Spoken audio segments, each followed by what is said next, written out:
This is the video to show you how to analyze your freefall data using Google Sheets.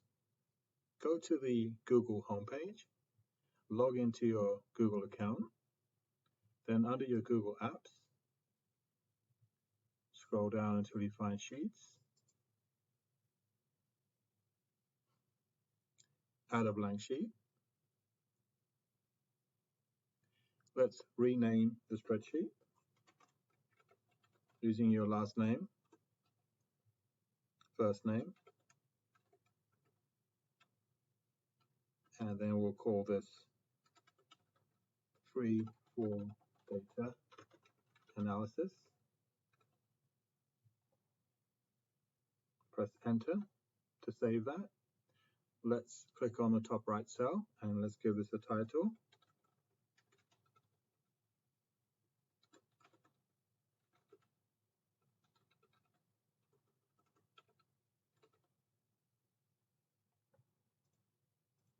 Let's increase the font size for the title to 14. Let's put our name right underneath that.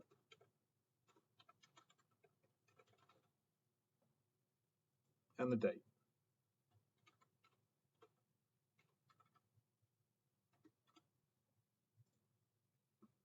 Once we've done that, we can start creating the headings for our table. The first heading is height. Always give the units for any numerical results in your table. And the units that go in the header, in this case, the height is in meters. We have run 1, run 2, run 3 for our repeated data points. Above that, I'm going to create a header called freefall time.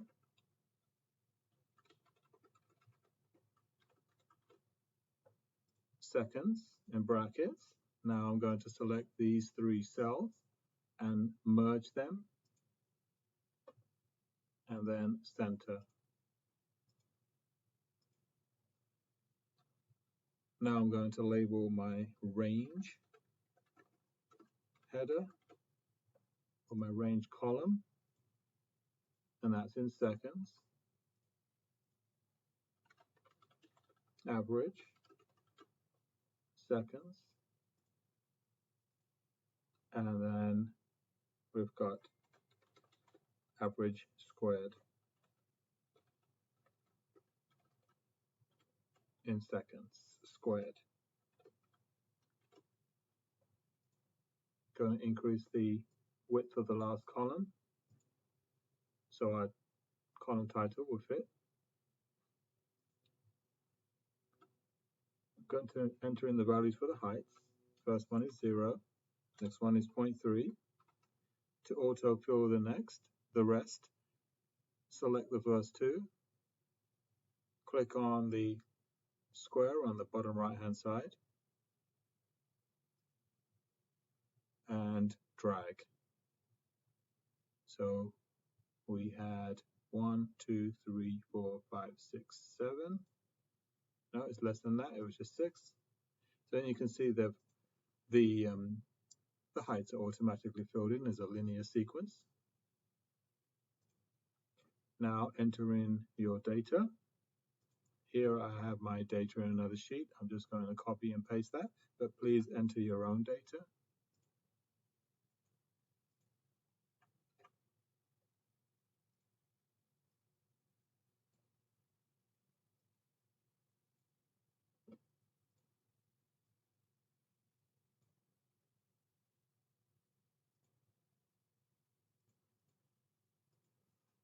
Top row should be 0, 0, 0. Once we've entered our data, we can calculate the range.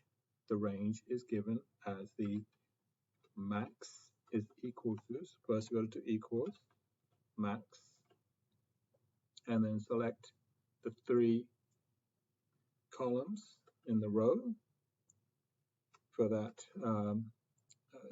row for the repeated data runs, and subtract that from the minimum value for the same range of cells. Press enter, and the minimum value has been subtracted from the maximum value. Here you can see it's auto-filling down to the last row. You can select that if it all looks good. You see the equation has been copied, but the row has been changed. Now let's calculate the average. To do that, we select, or we say equals, enter in average for the average function. Select the cells that you want to average over, press enter. Again, it's got the autofill. Let's try not using autofill this time, so I'm going to press X. I'm going to select the cell where I entered my equation, and then drag down like so, and that's autofilled the equation into the remaining rows, but it's updating the row number. For the last one, this is going to equal the average value squared,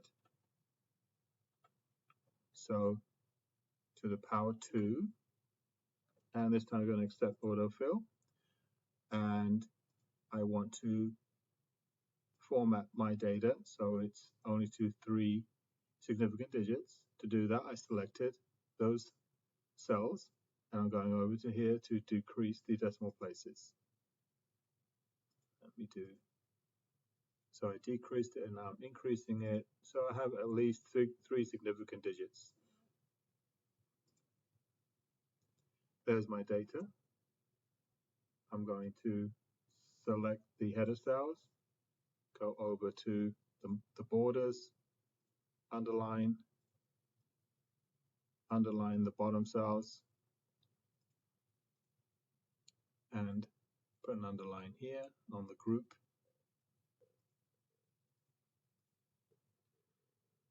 Okay, so now we've entered our data.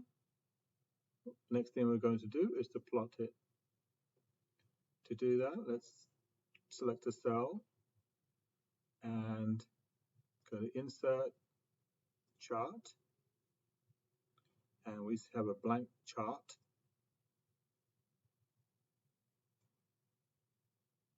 Adjust the size, and then we'll set it up. So under Chart Type, select Scatter. For the X-axis data range, we're going to click on Add X-axis, and going back to the instructions, we need to plot height, that's going to be on the Y-axis, versus drop time, so time will be on the X-axis. So our X-axis should be the times. I'm going to click on the average time. Actually, let's also include the header.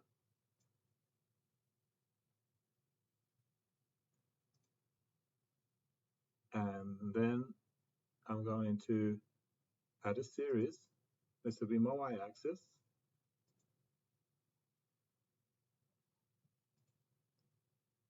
My Y-axis will be the heights.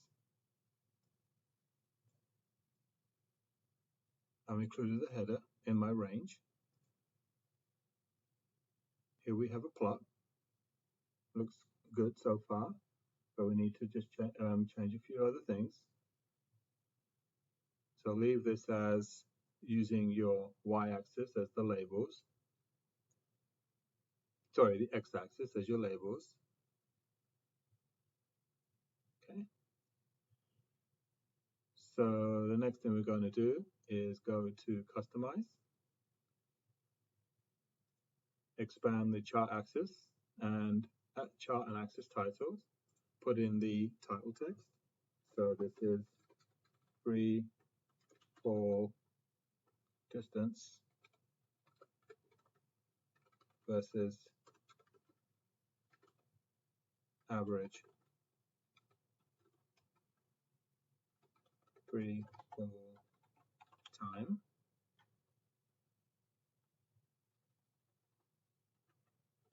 I'll just properly capitalize for the title. Okay, that looks good. And I'm going to center that. Next thing I'm going to do is expand the series. That looks okay. I'm going to then do the expand horizontal axis. Remember, this is our average time.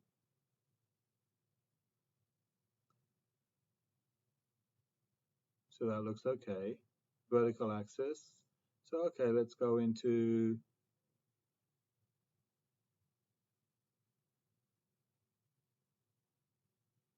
I know what I want to do. I want to change the axis labels. So let's go up to chart and axis labels. Now to change the axes labels, you will, in the drop down list, let's do horizontal axis title. And our horizontal axis is the average time in seconds. So let's add that in.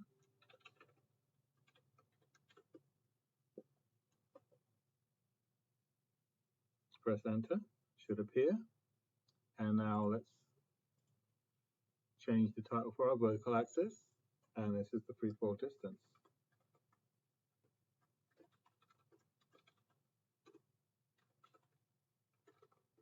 And that's in meters. So always give titles to your axis, and it should include the units. Press enter to confirm. That looks good.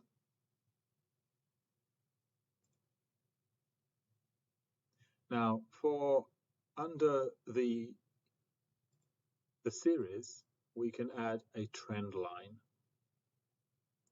So if you click on trend line, it will attempt to fit a line to our data the best it can. And you can see that this 0, 0 doesn't fit very well. Overall, this data doesn't fit very well to a straight line. But that's that can be analyzed as part of comparing the two theories that we're supposed to do. So we've done that. And everything else looks okay. So what we can do now is go to grid lines. And for the vertical axis, which is the free fall distance, I would like to actually have the step value to 0.3. And I can have a minor ticks at 0.1. Okay, that didn't look so good. So perhaps I'll put it to count, and I'll have 3. Okay, so we have now grid lines at every 0.1 of a meter.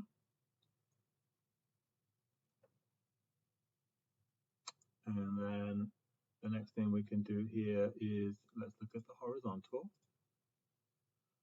What I'd like to do there is change the step value to 0.1 of a second, and for have minor, break that down to half seconds, like so. Okay, that looks pretty good. And you can have major ticks and minor ticks.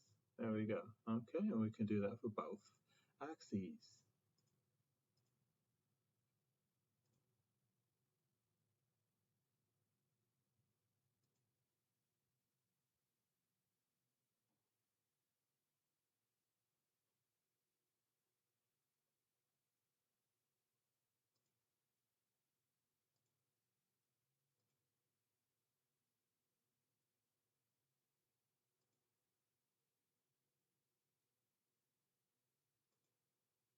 And you can adjust the values to your liking.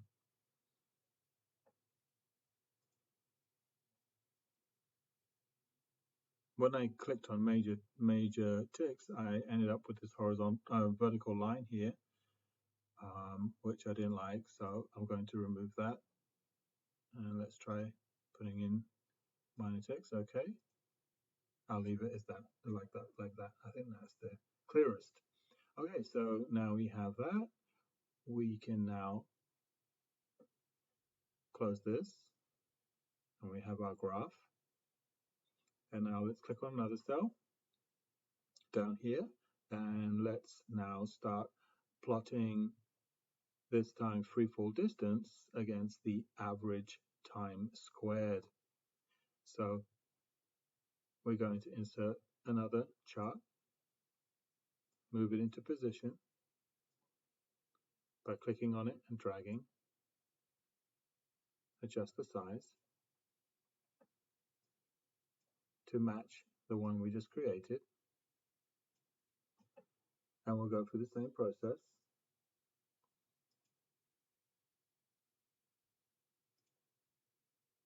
We'll select our x-axis, which now will be average time squared.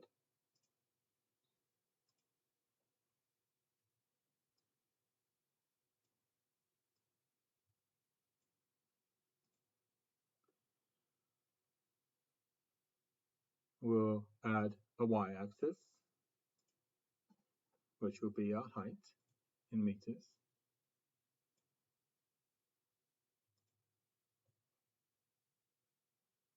And we need to change the chart type to scatter. Okay, that's looking good.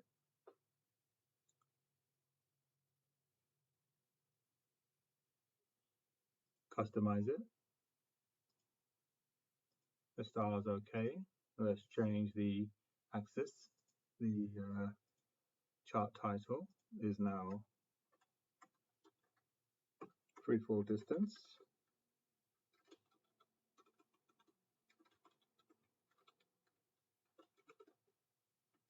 versus average freefall time squared.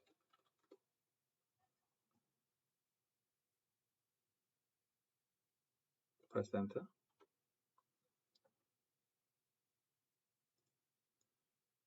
Now I'm going to enter in the horizontal axis title.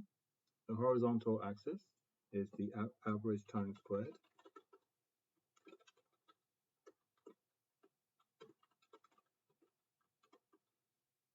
which is seconds to the power 2. Enter that. Okay, that looks good. And then we're going to change the vertical axis title to freefall distance.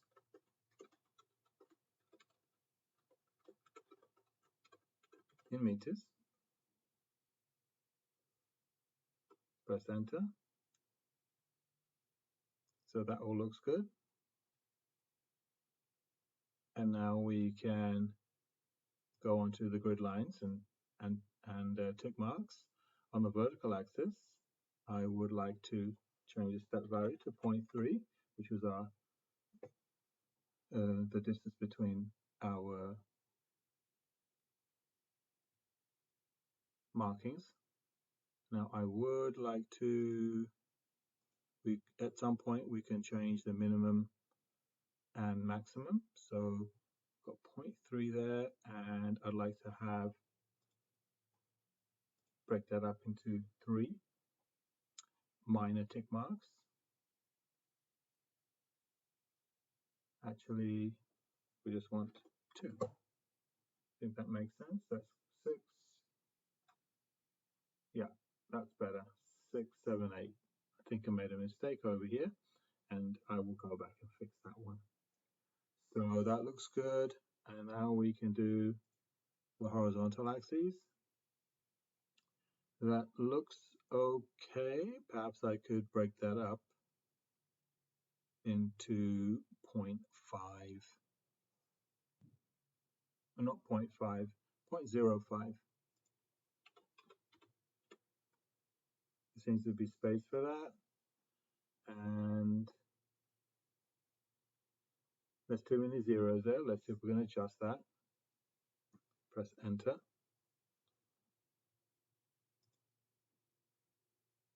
And then here we go. We've got the horizontal axis. We can change the minimum and maximum values. The minimum is good. maximum value is okay. Number format, we'd like to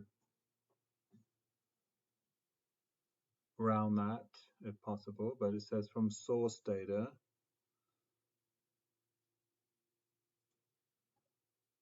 So perhaps we could reduce the number of decimals here, and that would reduce the number of zeros here, if you'd like to do that. Let's have a look if there's anything else we can do.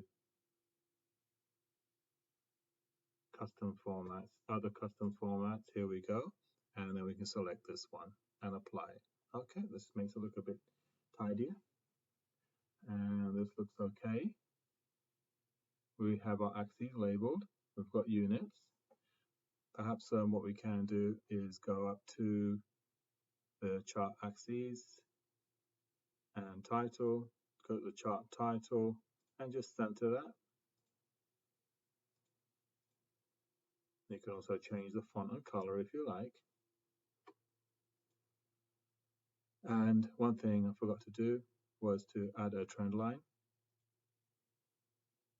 Customize. That will be under series, trend line. Okay, and we can see here this data is a good fit to a straight line.